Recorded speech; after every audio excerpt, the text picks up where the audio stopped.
Miss May, confirmation, where are you planning to run?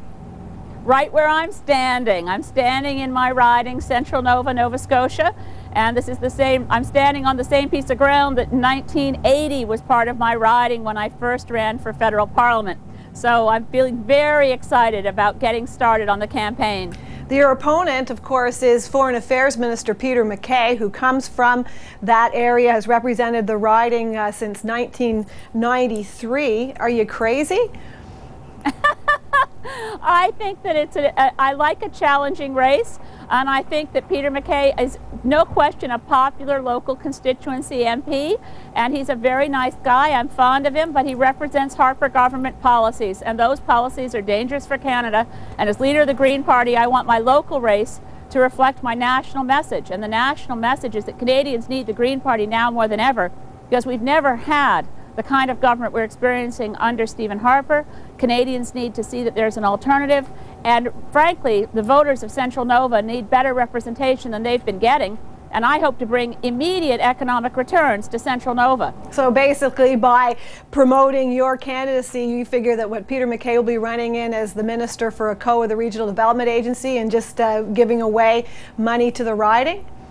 Well, no, so far, though, in all seriousness, Mr. Harper spent the last 2 weeks running around Canada throwing money at Quebec, British Columbia, Toronto, and the Atlantic region of Canada gets neglected. This riding gets neglected, despite the fact that Peter McKay has a senior cabinet position.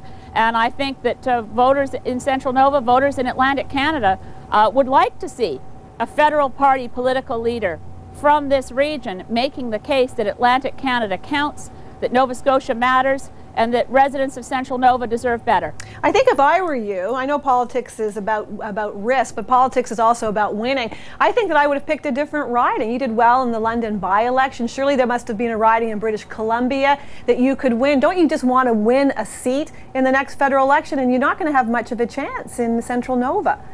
Well, I think my announcement today will surprise many people, but so will the results of this election. Of course, the polling showed I'd do better in London. The polling showed I'd do better in British Columbia.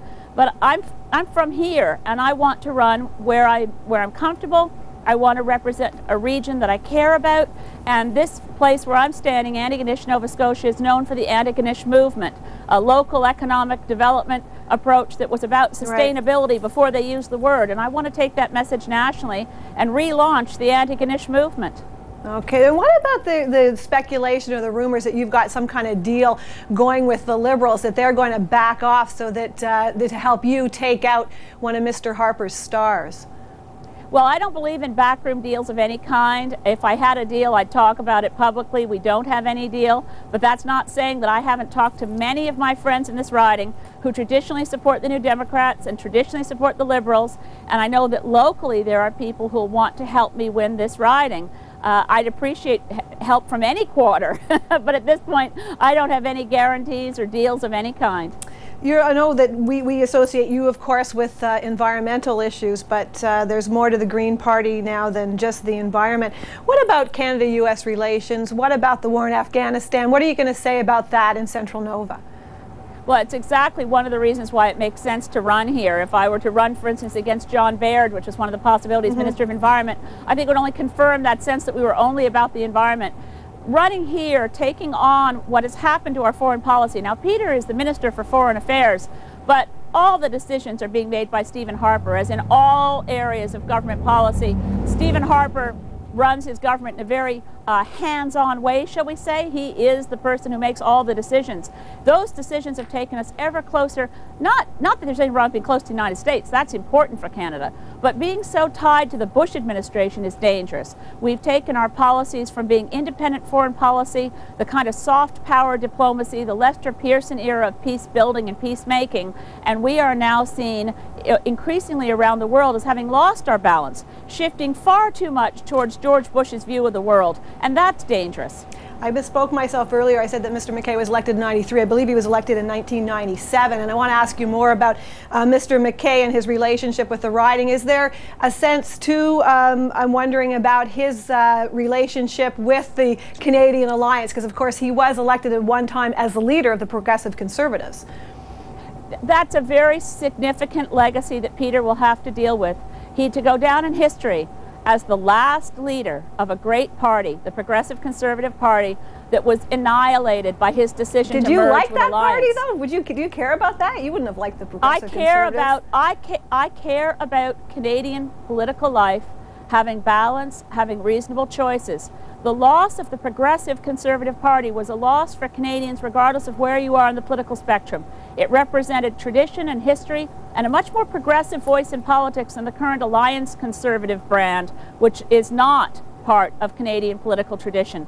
So the decision to lose the Progressive Conservative Party, to go for that short-term decision to try to get to power at any costs, is going to cost the Canadian parliamentary system, cost our democracy for quite a while to come, and I think it was a serious miscalculation, and I'm hoping to offer voters in this riding who are traditionally conservative a progressive choice. The Progressive Conservatives were the ones who brought in the free trade deal. You've had some trouble with the free trade deal, have you not? Of course.